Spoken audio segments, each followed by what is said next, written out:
Magandang araw mga ka-abi. So for today's video, mag-update lang tayo sa ating mga kalapate. So bali namatayan pala tayo ng dalawang kalapate at nagkasakit nung mga nakaraang araw nung nag-uulan nga mga ka-abi kasi walang tigil yung ulan. Nagkasakit yung dalawa natin, so hindi naagapan. Since nasa trabaho nga tayo, hindi ko napansin. So namatayan tayo ng dalawa. Bali ano pa yun, magkapatid pa yun. So hindi naman sila parehas ng batch. Yung first clutch saka second clutch bali yung namatay. So tigisa. So yung kapatid nito ayan, yung blue bar na yan. So naka summer ring ata yun o south ring mga kabi, kaya nali tayo ng isang singsing ngayon kasi yung singsing galing dun sa namatay ay susuksok pa natin yun. Tapos ang isang namatay na kalapati natin ay yung kapatid niyang una, ayun. Yung kapatid niyan bali. So bali isang lalaki at isang babae ata yung namatay mga kabi. Yung una, yung mas matanda yung babae, tapos yung mas bata yung lalaki. So parehas na Homer mga kabi, o yung classic racing Homer natin na binibreed o yung pinapadami. So sayang. So meron pa naman tayong padating ulit na Homer. Meron tayong padating, kumbaga meron tayong inakay na bago. So yun lang ang update natin sa mga kalapati natin mga kabi. At yung mga young bird pala natin, okay naman mga kabi, at meron tayong young bird dito. Pakita ko sa inyo mga kabi yung young bird natin. Ito pala muna, isa-isa pala natin muna to. Ito pala mga kabi, sa kasama natin yan. Ayun o, nakita nyo yung itsura. So kakaiba yung itsura nya. Mukhang ano lang yan, mukhang pasuksok eh. Pero dito yan, binbreed dito yan. So kung mapapansin nyo mga kabi, wala tayong kulay na ganyan. Ngayon lang naglabas ng ganyan na kulay. So kaya kung matagal na kayo ditong nanonood sa channel ko, magugulat nga kayo kasi meron tayong biglang ganitong kulay na kalapate. Ayan, ayan, mukhang matibay. Mukhang matibay pa, ganyan itsura. Ayan, comment kayo. Yan, sa mga loyal na follower natin dyan na palaging nanonood. So iba kasi hindi na nagko-comment, saka bihira na lang din yung mga nanonood ng video ngayon natin. So hindi na katulad ng dati kasi marami na nag-vlog ngayon sa Facebook, sa Reels. So doon na lang sila nanonood sa Reels mga kabi. Yan. Ito yung kalapate na binibreed. Yung kalapate Panglaban pala yan nung kasama natin. Yan. Yung mga kalapate natin. Ito pang south yan mga kabi, yung puti natin. Namatay yung isang ano nito kapatid eh. Yan. Sayang. Check muna natin yung isa natin na young bird mga kabi na Homer. Pakita ko sa inyo sa kay mga breeder natin dito. So ito pala isang black Homer natin mga kabi. Ayan, nandito na naman mga kabi kasi nga medyo namamayat siya rito kasama. Pagkakasama siya rito, hindi makakain, baka mamatay. So since yung ilong niya nga sa gabal, sa pagtuka, hindi siya masyadong makakita ng pagkain o hindi siya makatuka masyado. So ihiwala yan. Pag ganito kasi mga kabi yung lahi ng kalapati, medyo malalaki ilong. Kailangan magkakasama, puro malalaki ilong para patas-patas yung sa pagkain. Pagkakasama nila, ito katulad nito, ayan mga yan. So may liliit ang ilong. Lugi siya dyan mga kabi kasi nga malakas kumain mga kabi. So nauunahan siya, nababox outan siya. Tapos since hindi nga niya masyadong makita yung mga pagkain mga kabi sa laki ng ilong,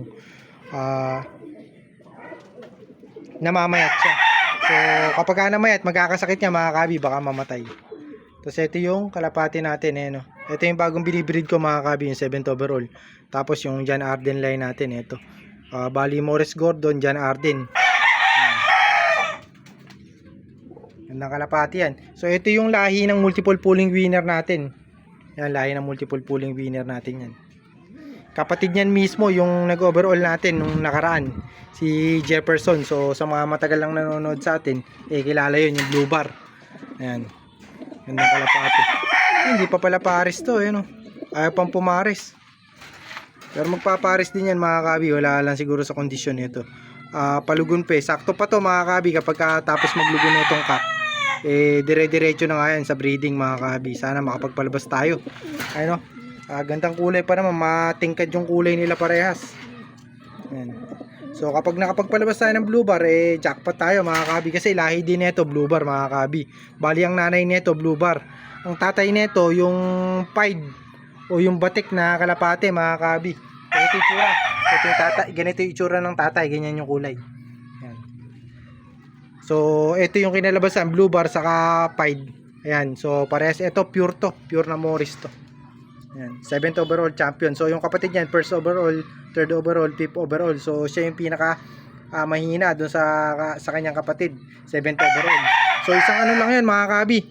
Isang pamilya lang 'yun mga kabi. Yung nanay at tatay niya, puro yun yung inanak mga kabi, 1st, 3rd, 5th. So siya nga yung pang 7th overall. So parang ano, odd number mga kabi yung position nila. So siguro kung nag-anak pa siguro ng isa pa yun mga kabi, isang clutch, baka 9th overall naman yun. Yan. Ito yung young bird natin na isa mga kabi. Isang young bird natin na ganito, pinamigay ko na nga mga kabi, nandun sa ano natin, tropa natin. Tapos pinahinga ko na nga to mga kabi, yung Homer natin. Ayan, pinahinga ko. And since ano nga, nakailang anakan din siya sa atin. Siguro tatlong clutch ata o 4 mga kabi. So check natin. So kasi dalawa rin yung namatay niyang anak eh. So sakto to mga kabi kung babae, kaso wala tayong panglaban, nakasuksok kasi ng ano yun, ng ring eh, no, panglaban din sana natin yan eh. Yan. So ito isang breeder natin dito, ayan. Si Tacloban mga kabi, ito naman si Iking de la Cruz, Jan Arden line. Yan, Jan Arden, Emil Jan Arden to, yung superset ano niya, superset winner. Ito yung line na matikas niya mga kabi, ayon kay Sir Iking. Ayan, ayan, nakita niya, gandang kalapate. So baka mag-acquire pa tayo sa susunod ng kalapate ni Sir Iking, mga susunod na panahon. Yan lang naman ang mga breeder dito. Tapos ito, nakapahinga. Ito yung kumbaga ano niya, ano tawag dito, kapartner na ito nung una. Ayan. So ito naman lahi na ito, Tacloban mga kabi. Ayan. 2nd overall ng Tacloban yung lahi na ito mga kabi. Ayan. So yan lang yung mga update natin, kasi yan lang yung binibreed natin. Ito yung dalawa na to ang abangan natin, kasi nga kursunada ko yung pairing na to. So kaso ayaw pa nila magpares. So siguro kulang pa sa kondisyon, kasi nga naglulugon pa to eh. Ayan o. So ayaw niya pang pumares dito. Saka dati kapares nito mga kabi, may kapares to eh. Ano ba yung pinares ko rito? Nakakalimutan ko kung ano yung pinares ko rito mga kabi. Meron tayong pinares dyan eh. Nakakalimutan ko lang kung ano yung pinares ko. Ayan. So ito yung mga stock bird natin mga kabi. Ito pala yung pinares natin, Choco. Ayan. Yan yung pinares natin sa kanya. Nakapag-anak sa atin, unang clutch nawala parehas. Tapos yung pangalawang clutch naman mga kabi, pinamigay ko. Ang problema lang nung yung pinagbigyan ko, bata nga lang kasi mga kabi, kung kilala nyo, nakikita rin dati sa vlog natin. Pinagbigyan ko isang ano, medyo may edad na rin, kasi mga ano na mag high school na tayo mga kabi, hindi bata pa pero kumbaga may alam na kahit papaano. Kumbaga yung kulungan niya ganito lang, yan, ganyan na ganyan, walang cover, may bubong lang, nilagyan lang ng bubong yung double cage, tapos may bubong nga. Yun lang yung pinakakulungan, kumbaga kitang kita yung gilid, yung likod, harap. So kumbaga na-stress yung ibon, naglayas. Ando lang naman dun sa taas nila, kasi nga malapit sila sa RCS. Nabatcher niya raw dun sa RCS. Sa RCS nga dumadapo at dun na nanirahan, dun sa tuktok ng RCS. Yan.